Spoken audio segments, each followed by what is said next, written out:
fracasado como tu madre, me gritó mi padre. Semanas después, el banco le negó un préstamo porque yo era el gerente de riesgos. Durante años, traté de construir una vida que no se pareciera en nada a la de mis padres. No fue por odio ni por rebeldía adolescente, sino por pura supervivencia. Crecí en una casa donde los gritos eran más frecuentes que las risas, donde mi madre caminaba de puntillas para no provocar las iras de mi padre y donde cada pequeño error mío era convertido en una ofensa personal. Mi padre tenía una de esas presencias que llenaban el espacio como humo, asfixiante, denso, imposible de ignorar. Siempre tenía algo que decir, pero nunca era algo amable. Se refería a mí como el flojo, el que se la pasa metido en libros que no sirven para nada, el inútil que no arregla ni una fuga. Y yo, desde muy pequeño, aprendí a callarme y a soportar. No por cobardía, sino por estrategia. Si no decía nada, al menos no empeoraba las cosas. Mi madre era otra historia. Ella intentaba suavizar los golpes emocionales con palabras dulces, y cuando podía, me pasaba billetes de 20 envueltos en servilletas o me compraba ropa de segunda mano sin decirle a nadie. Como si eso pudiera compensar todo el desgaste que vivíamos a diario. Nunca le pidió el divorcio a mi padre. Nunca se defendió con fuerza. Solo bajaba la cabeza y repetía que algún día las cosas cambiarían. Pero las cosas no cambiaron. Ella murió cuando yo tenía 23, después de una larga lucha contra el cáncer, y mi padre apenas si se permitió un par de lágrimas antes de continuar con su vida como si solo hubiera perdido una empleada doméstica. Fue en ese momento cuando terminé de entender que él no iba a cambiar nunca, y que si yo quería salir de ese círculo, iba a tener que romperlo por mi cuenta. Me fui de casa poco después de la muerte de mi madre. Me mudé a un apartamento diminuto con paredes delgadas y vecinos ruidosos, pero al menos era mío. Terminé mi carrera en contabilidad financiera mientras trabajaba por las noches en una tienda de licores, y años más tarde logré entrar como analista en un banco comercial en Miami. Poco a poco, fui ascendiendo. Mis días se llenaron de reportes, hojas de Excel, reuniones sobre gestión de riesgos y análisis de créditos. Era un trabajo estable, algo monótono, pero me daba control sobre algo que antes me faltaba por completo, mi propia vida. Y entonces, una noche cualquiera, cuando ya creía que ese capítulo estaba cerrado, mi padre apareció de nuevo como una mancha de humedad que uno pensaba que había logrado tapar. Fue en una cena familiar organizada por una de mis primas, en una casa prestada, con platos de plástico, vino barato y demasiados niños corriendo alrededor. Yo ya había aprendido a mantener las distancias con él, pero esa noche no pude evitar sentarme cerca por pura logística. Y justo cuando creí que la conversación había logrado mantenerse en terreno neutral, cosas como el tráfico, el precio de la gasolina o las lluvias de ese mes, mi padre se giró hacia mí y me preguntó en voz alta, ¿y tú? ¿Todavía trabajando para otros? Pensé que con tanto estudio ya tendrías algo propio. Intenté responder con algo educado, algo que no encendiera fuegos, pero él no dejó que hablara. Me miró con desdén, como si de verdad creyera que mi carrera era una burla, y dijo con esa voz rasposa de cigarrillo barato y cerveza caliente, fracasado como tu madre. Nadie dijo nada. El silencio fue como una bofetada colectiva.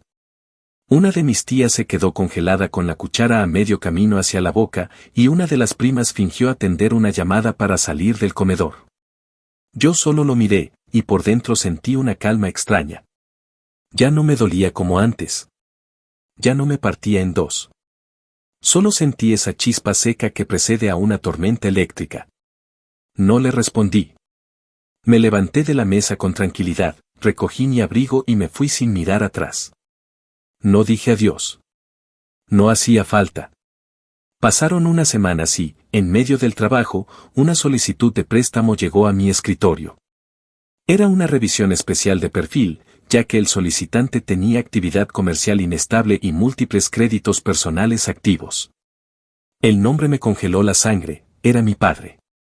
Su firma estaba allí, temblorosa como siempre, junto al nombre de su pequeño taller de repuestos para autos, ese negocio que nunca despegó del todo pero que él siempre presumía como si fuera una empresa de Silicon Valley. Me quedé mirándolo unos minutos, sin saber si debía decir algo, hacer algo, tal vez excusarme del caso. Pero no lo hice. Seguí el protocolo, como cualquier otro expediente. Revisé las deudas previas, los ingresos proyectados, las garantías. Era un caso de riesgo evidente. No se necesitaba ni experiencia ni resentimiento para saber que su solicitud iba a ser negada. Y así fue. Días después, supe que había recibido la carta de rechazo. No dijo nada al principio. Pero una noche, lo escuché llorando por teléfono. Le hablaba a mi madre como si ella todavía estuviera viva. Le decía que lo habían humillado, que él no entendía por qué nadie le tendía una mano. Que el mundo se había puesto en su contra. Yo escuchaba todo desde el otro lado de la puerta, sin moverme. En silencio. En paz. Actualización 1. Pasaron exactamente 23 días desde aquella noche en la que me marché de la cena familiar hasta que recibí un mensaje de voz de mi tía Maritza. Una de esas mujeres que vive más pendiente del drama ajeno que de sus propios asuntos. Su voz sonaba entre molesta y escandalizada, como si estuviera narrando una telenovela en tiempo real, y me decía algo como, «Tu papá fue hoy al banco a armar lío. Dijo que alguien de adentro lo tenía entre ceja y ceja, y que eso era una vendetta personal. ¿Tú sabes algo de eso, mijo?» No respondí. No porque no supiera qué decir, sino porque en ese momento me di cuenta de que él ya sospechaba. De alguna forma, en su cabeza, ya había hecho las cuentas y me había apuntado con el dedo. Quizás porque se le hacía inconcebible que alguien más lo considerara un riesgo financiero. O quizás, simplemente, porque sabía que yo ahora tenía el poder para ponerlo en su lugar, y eso lo carcomía. Lo que sucedió en esa visita al banco lo supe luego por otra fuente, Clara, una compañera del área de atención al cliente que, a pesar de su cara siempre amable, disfrutaba contar chismes de pasillo.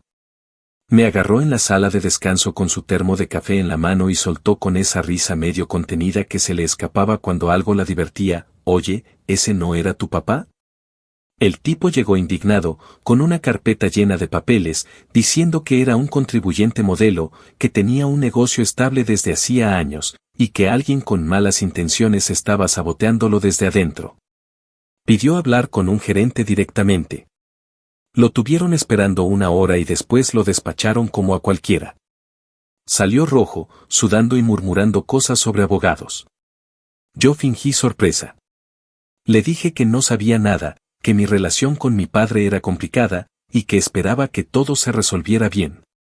Ella me miró de reojo, con esa media sonrisa que parecía decir te creo, más o menos.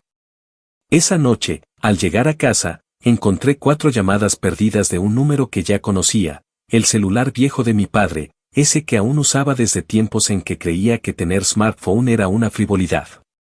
Después de una ducha larga, me preparé mentalmente y decidí devolverle la llamada. Me contestó de inmediato, como si hubiera estado con el teléfono en la mano todo el día.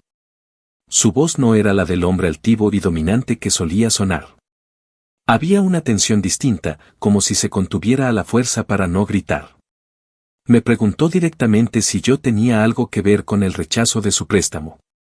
Dijo, con esas palabras, que si yo había metido la mano para arruinarlo, lo iba a lamentar. No amenazó con violencia, claro, pero su forma de decirlo era igual de invasiva. Si crees que te vas a burlar de tu propio padre y salir limpio, estás muy equivocado. Me limité a responderle que yo no manejaba decisiones de ese tipo, que cada solicitud se evalúa con criterios estrictos, y que si su perfil había salido mal era por cosas que seguramente ya sabía.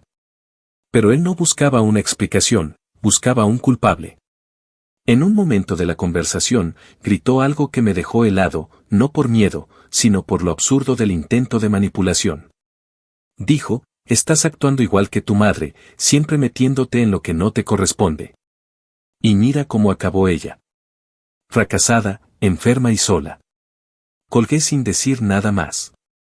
Me quedé sentado en el borde de la cama, mirando al suelo, sintiendo una mezcla rara de rabia vieja y una serenidad casi morbosa. Ya no había vuelta atrás.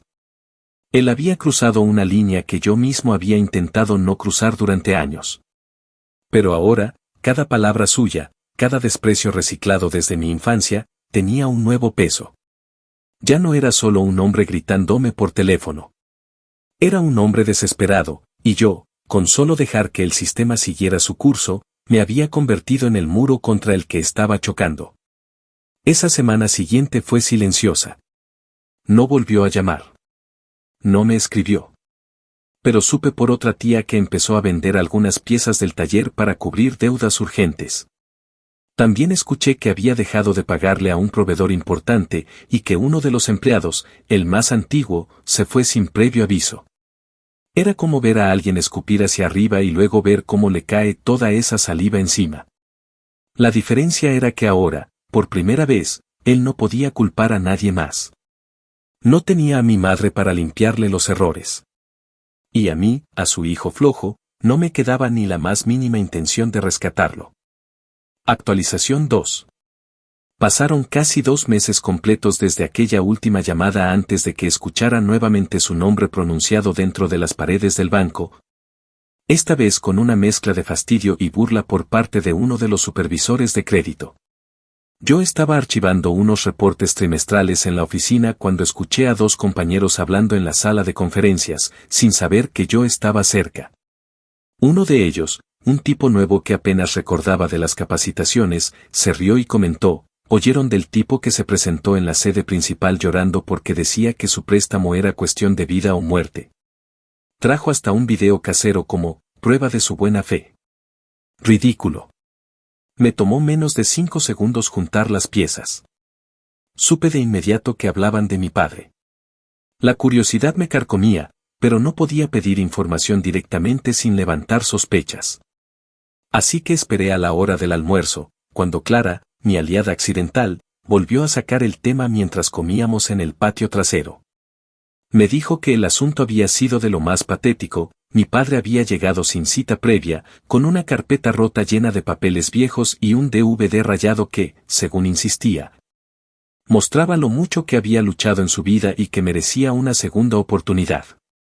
Incluso había llevado copias de las escrituras de la vieja casa familiar, en un intento desesperado de presentarla como garantía colateral, aunque ni siquiera estaba a su nombre desde hacía años. El detalle más grotesco fue que había llevado un video antiguo donde mi madre, ya enferma, en uno de sus días más lúcidos, le recriminaba entre lágrimas todas las deudas que había dejado acumuladas a lo largo de los años.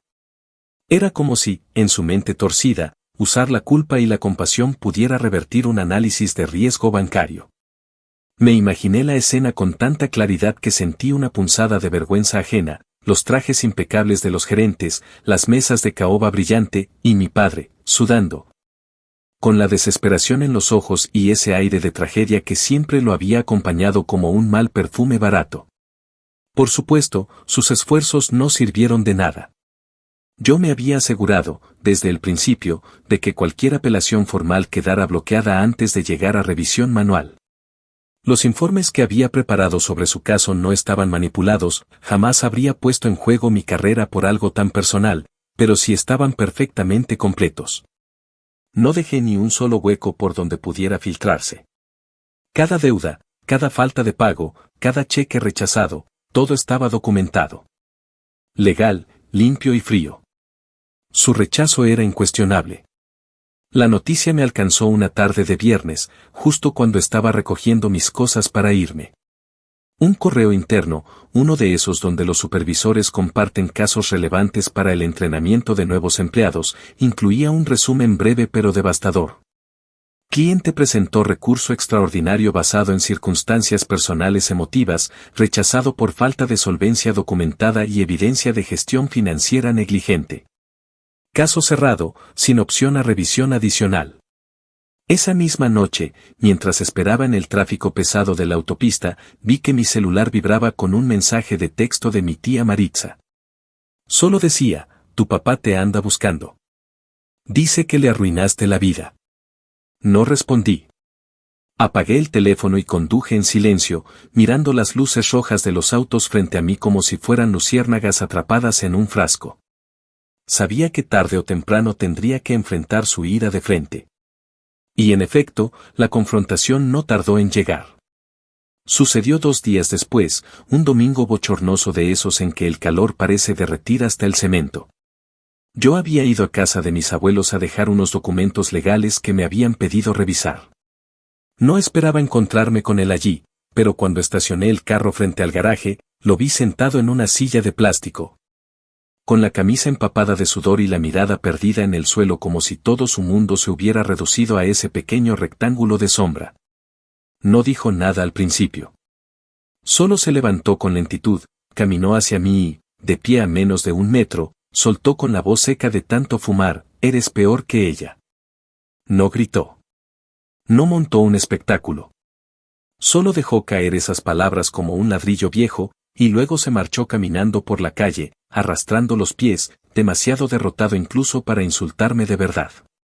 Me quedé allí parado, mirando su espalda encorvada alejarse, y sentí una punzada de algo que no supe nombrar de inmediato. No era lástima. Tampoco era culpa. Era más bien una resignación amarga, la certeza de que esa herida llevaba demasiado tiempo supurando como para poder cerrarla ahora. Pensé en seguirlo, en decirle algo, cualquier cosa, pero no lo hice. Me limité a entrar a la casa, entregar los papeles a mi abuela y salir por la puerta trasera, evitando las miradas curiosas de los demás familiares que ya se habían enterado del desastre.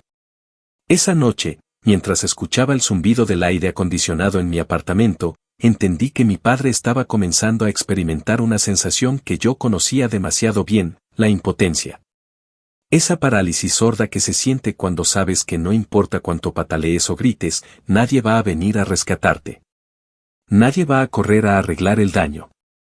Estaba atrapado, y esta vez, por primera vez en su vida, no tenía a quien culpar más que a sí mismo. Y, aunque me costara admitirlo, yo sentía una especie de paz en saberlo. Una paz áspera, llena de cicatrices, pero paz al fin y al cabo.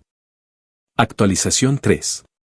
Transcurrieron cerca de 4 meses desde aquel encuentro breve y silencioso frente al garaje de mis abuelos. Durante ese tiempo, aunque no volví a cruzarme con mi padre cara a cara, las noticias sobre su situación económica me llegaban de manera casi constante, como si el universo quisiera asegurarse de que yo viera, paso a paso, el derrumbe que tanto tiempo había deseado, y temido, presenciar. Me enteré por mi tía Maritza que, en su desesperación, había intentado buscar soluciones fuera de nuestra ciudad. Fue entonces cuando supe que había viajado a Houston para pedirle ayuda a su hermana menor, la tía Luisa, una mujer que, aunque siempre se había mantenido en una prudente distancia de las disputas familiares, todavía sentía una especie de lástima residual hacia él. El plan era sencillo y, en su cabeza, infalible: convencer a Luisa de que avalara un nuevo préstamo a su nombre, usando su historial limpio y su casa ya pagada como respaldo. Mi padre creía que bastaría con un par de lágrimas forzadas, unas cuantas anécdotas trágicas sobre cómo su hijo desagradecido lo había abandonado, y quizás una promesa vaga de que todo sería diferente esta vez. Lo que no sabía era que yo ya había previsto esa jugada desde el primer momento en que supe que estaba buscando salidas. Semanas antes de su viaje, yo mismo había actualizado su perfil de riesgo en el sistema interno del banco, asegurándome de que quedara reflejado en todas las sucursales afiliadas a nuestra red. Su nombre no solo aparecía como deudor en incumplimiento, sino también con alertas especiales por comportamiento evasivo y documentación deficiente. Era algo que cualquier analista de riesgo detectaría en cuanto ingresara su información. Ni aunque hubiera traído el oro de Fort Knox como aval, habría podido limpiar su perfil. Cada informe, cada nota, cada pequeño error de sus últimos años estaba ahora perfectamente registrado, inmortalizado en ese sistema que no perdonaba y que no olvidaba. Según supe por una de mis primas que vivía en Houston, el encuentro con Luisa fue un desastre monumental. Ella, que había pensado que su hermano venía solo a visitarla por afecto, se encontró de golpe con una carpeta mugrienta llena de papeles y un discurso ensayado que sonaba más a chantaje emocional que a una solicitud genuina. Me contaron que mi tía, aunque con dolor, se negó. No solo porque ya no confiaba en su palabra, algo que le había costado años de aprender, sino porque, cuando intentó hacer una consulta previa al banco, le informaron que cualquier solicitud donde apareciera mi padre como codeudor o beneficiario automático sería considerada de alto riesgo y tendría que ser evaluada bajo protocolos especiales. Es decir, que las posibilidades de aprobación eran prácticamente nulas desde el inicio. La llamada que recibí de Maritza unos días después fue casi caricaturesca en su dramatismo. Me relató que mi padre había salido de la casa de Luisa gritando que toda la familia le había dado la espalda, que si mi madre estuviera viva las cosas serían distintas. Y que yo era la peor desilusión que un padre podía tener. Maritza, fiel a su naturaleza de no perderse un solo detalle morboso, agregó que él había dejado olvidado su viejo portafolio de cuero en la sala de mi tía, como una metáfora involuntaria de su propia decadencia. Un objeto viejo, roto, lleno de papeles inútiles y sueños marchitos. Mientras todo eso ocurría, yo seguía asistiendo a mi trabajo como si nada. Llenaba formularios, asistía a reuniones, revisaba perfiles crediticios y ajustaba reportes de riesgo. Mi vida, al menos en apariencia, seguía su curso con esa normalidad que tanto me había costado construir. Pero por dentro, cada noticia que me llegaba sobre su caída me removía algo más profundo que el simple rencor. No era placer. No era tristeza. Era una sensación cruda, áspera, de justicia maldita. Como si finalmente el universo estuviera equilibrando la balanza, pero usando mis propias manos para hacerlo. Supe también, gracias a una llamada anónima que recibimos en el área de servicio al cliente, y que, por pura casualidad, cayó en mis manos para ser derivada. Que había intentado abrir una nueva cuenta de empresa en otro banco más pequeño, uno de esos que se promocionan como amigos del pequeño empresario. No le aprobaron ni siquiera la cuenta básica. Para ellos, un cliente con su historial era más un riesgo que una oportunidad. Sin financiamiento, sin apoyo familiar y con la reputación destruida, su taller de repuestos comenzó a desmoronarse de forma inevitable. Los proveedores dejaron de enviarle mercancía a crédito. Algunos incluso comenzaron a exigirle pagos adelantados, algo que en su mundo significaba una humillación insoportable. Los empleados, pocos y mal pagados, empezaron a renunciar, buscando trabajo en otros talleres más estables. La clientela, acostumbrada a ver el lugar siempre lleno, empezó a notar la decadencia. Cada vez que pasaba cerca del local, de camino a visitar a mis abuelos o a hacer compras, veía cómo la pintura descascarada se extendía por las paredes como una enfermedad. Vi también cómo los carteles de se vende aparecieron primero en el taller, luego en su camioneta, y finalmente en algunas herramientas que había jurado que jamás entregaría. Poco a poco, como una herida que no cerraba, su pequeño imperio de ilusiones se fue reduciendo a polvo. Y yo, sentado en mi escritorio del banco, con el monitor reflejándome una imagen de éxito medido en números, sabía que todo esto era el resultado de sus propias decisiones, de su orgullo ciego. De su incapacidad de aceptar que el respeto no se exige ni se impone a golpes, sino que se construye, día tras día, con actos que hablan más fuerte que las palabras. Por primera vez en mi vida adulta, sentí que el peso de su desprecio ya no me arrastraba.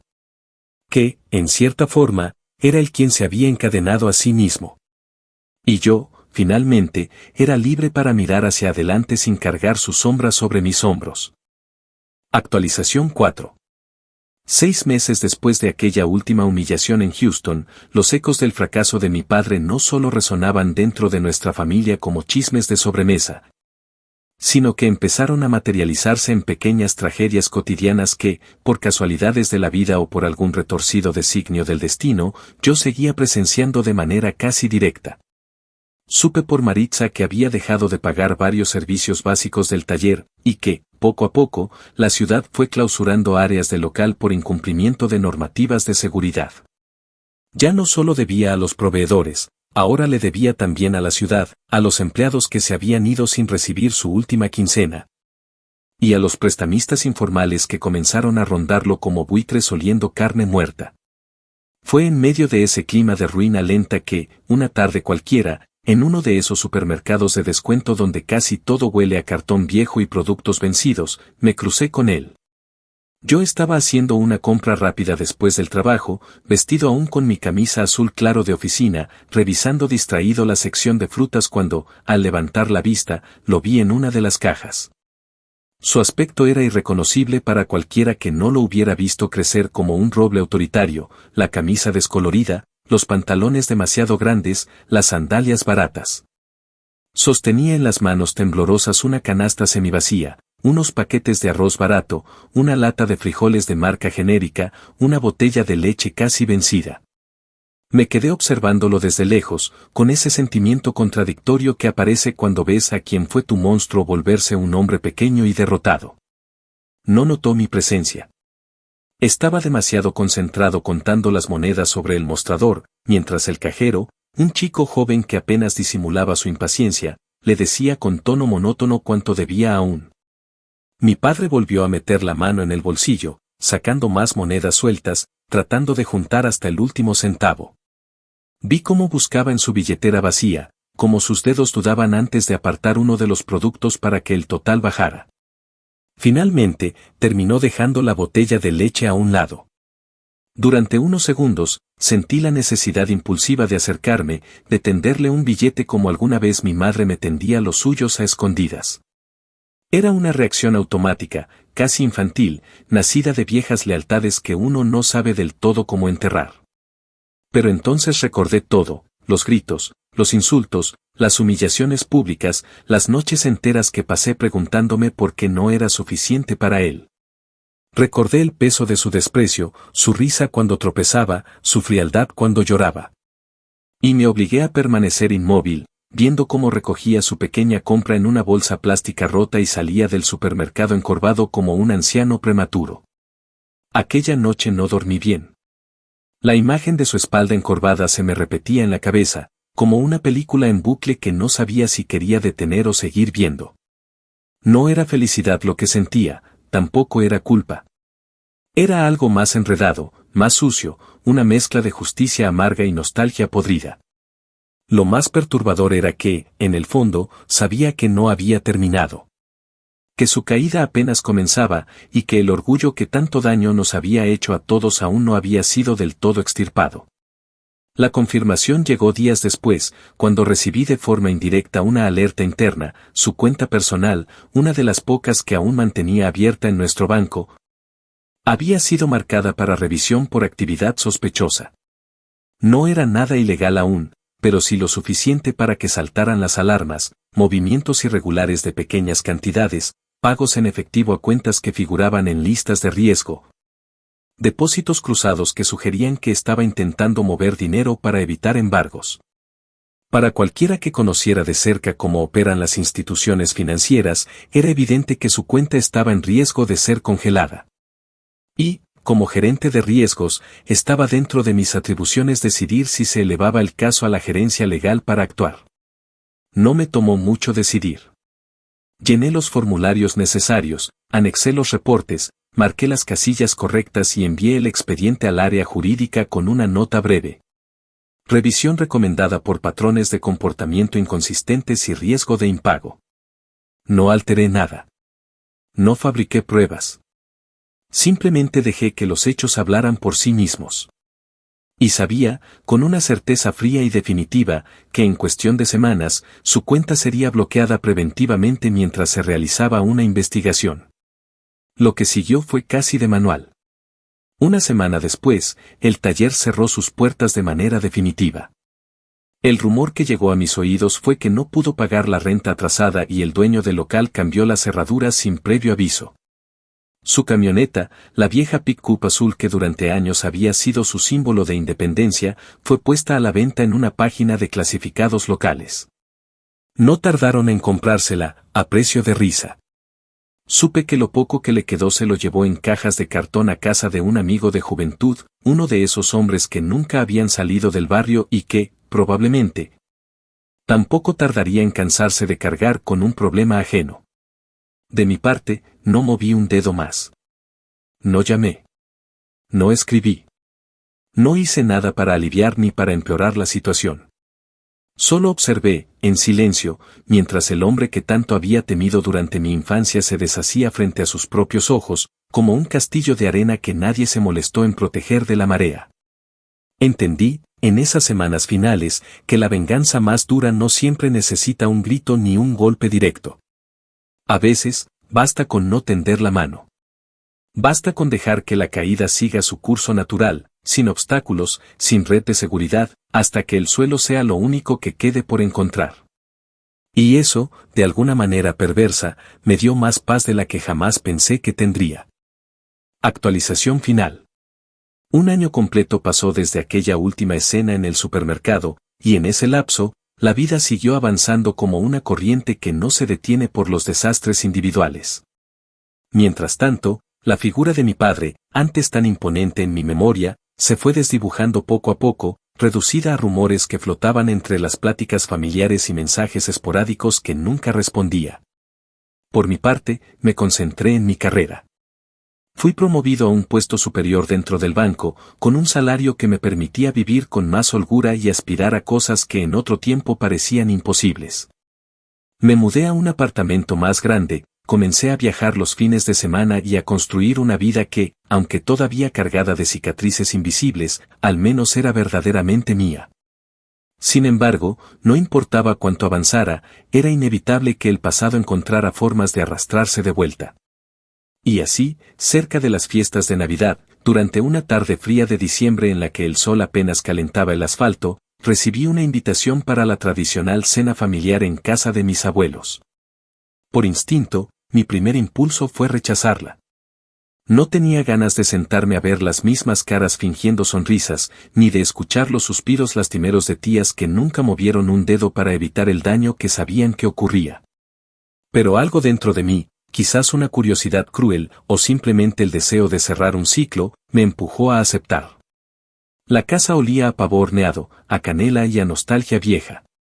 Las mismas luces de Navidad que usaban desde los 90 colgaban parpadeantes en las ventanas, y los primos pequeños corrían por el jardín mientras los adultos fingían conversaciones ligeras. Yo llegué tarde, procurando evitar los primeros momentos incómodos, y me senté en una esquina del salón, con un vaso de vino en la mano y la paciencia al mínimo. No pasó mucho tiempo antes de que lo viera entrar. Mi padre cruzó el umbral de la puerta vestido con ropa prestada, se notaba a leguas por el tamaño incorrecto de la chaqueta y los zapatos gastados que apenas se sostenían en sus pies, y con una expresión vacía. Como si apenas recordara el motivo por el que estaba allí. Llevaba en la mano un sobremanila, arrugado en las orillas, como si lo hubiera cargado consigo durante días sin atreverse a abrirlo. Se acercó a la mesa principal, donde mi abuelo organizaba los regalos, y preguntó, con voz ronca de tanto callar y fumar, si podía hablar conmigo en privado. Toda la familia se quedó en silencio, mirándonos como si presenciaran la antesala de una tragedia anunciada. Yo asentí, sin decir palabra, y lo seguí al pequeño patio trasero donde tantas veces, de niño, había recibido regaños y sermones. Allí, de pie junto a la vieja barbacoa oxidada, me tendió el sobre sin mirarme a los ojos. Lo tomé sin apuro, sabiendo que cualquier gesto de desesperación solo lo rebajaría más ante mí. Dentro del sobre encontré un documento simple, era una solicitud de refinanciamiento que había intentado gestionar a través de un prestamista de segunda categoría. De esos que cobran intereses abusivos y exigen garantías imposibles de cumplir. El monto era ridículo en comparación con su deuda actual, y los términos del contrato eran una trampa evidente, tasas del 35% anual, cláusulas de embargo automático. Penalidades escondidas entre párrafos de letra minúscula. Firmar ese contrato era, literalmente, hipotecar cualquier cosa que tuviera a su nombre, y aún así no habría bastado para salvarlo. Me miró entonces, por primera vez en mucho tiempo, con los ojos vidriosos y las manos temblando, y con una voz que apenas era un susurro, dijo, «Tú conoces estas cosas, podrías ayudarme a renegociarlo. Podrías hablar con alguien del banco para, no sé, encontrar otra salida». No había orgullo en su tono. Solo una súplica triste, desnuda, patética. No supe en qué momento exacto dejó de ser el hombre que tanto temía y se convirtió en una figura casi infantil, un niño castigado que no entendía cómo había llegado tan lejos en su castigo. Durante unos segundos, contemplé la posibilidad de hacer algo. De usar mi posición para intervenir, de mostrar la compasión que a él siempre le había faltado. Pero entonces recordé cada palabra hiriente, cada humillación pública, cada noche en que deseé no ser su hijo. Recordé cómo me dijo que era igual de fracasado que mi madre, cómo pisoteó cada intento mío de complacerlo, cómo se burló de cada logro que no se ajustaba a su absurda medida de éxito. Así que simplemente cerré el sobre, se lo devolví, Y con una calma que no sabía que poseía, le dije, no puedo ayudarte. Ni siquiera intenté justificarme. No era necesario. La verdad ya estaba frente a nosotros, tan densa que era casi palpable. Mi padre bajó la mirada, como si el peso de su vida entera cayera de golpe sobre sus hombros. No dijo nada más. Solo asintió con la cabeza, dio media vuelta, y se alejó arrastrando los pies, sin dignidad, sin rabia, sin siquiera el consuelo de culpar a alguien más. Me quedé allí un rato más, respirando el aire frío de la noche, sintiendo como el ciclo finalmente se cerraba. Sabía que después de aquello no habría reconciliaciones dramáticas ni redenciones de última hora. Él había elegido su camino. Y yo había elegido no seguirlo. Esa noche, al volver a mi apartamento, no sentí alivio inmediato. No fue una victoria gloriosa ni un final de película. Fue más bien como quitarse una mochila llena de piedras después de años cargándola, un alivio sordo, agotador, lleno de cicatrices que ya no dolían, pero que seguían allí como marcas de guerra. Dormí profundamente por primera vez en meses, sabiendo que, de una forma que jamás habría imaginado, había logrado vencerlo. No por venganza activa. No por crueldad gratuita. Sino simplemente porque cuando más necesitó que alguien le tendiera una mano, yo decidí, con todo el peso de los años detrás, no ser ese alguien. Y eso, en su mundo de deudas impagas y orgullo roto, era el golpe más devastador de todos.